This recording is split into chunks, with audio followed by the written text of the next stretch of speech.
Arrogance हा नेहमी inferiority लपवण्याकरता येतो. तो मोदींकडे बघ. ॲरोगन्स ऑफ इन्फिरियरिटी असते ती. कारण you want to hide your inferior status. कारण तुम्ही शिकला नाही आहे, तुम्हाला माहीत नाही आहे, पण तुम्हाला आता अशा ठिकाणी गेलाय की जिथे माहिती आहे असं दाखवायचं आहे. तेव्हा ते लपवण्याकरता दुसरा म्हणजे लोक इतरांना घाबरवून सोडायचं, ॲरोगन्स दाखवायचा, की ते विचारायच्या भानगडीतच नाही पडणार.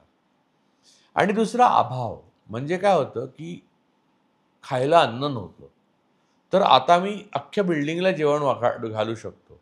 त्यामुळे मी हे केलं याचा जो एक पाश तयार होतो स्वतःभोवती, जो भ्रामक आहे खरं तर.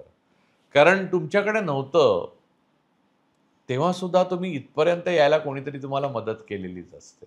तुम्ही एकटे तर येऊ शकत नाही. समाज ऋण नावाची गोष्ट आहे आणि तुम्ही इथे आहात, तिथून परत तिथे जाणार नाहीची गॅरंटी पण नाही या जगात. त्यामुळे तो वृथा असतो.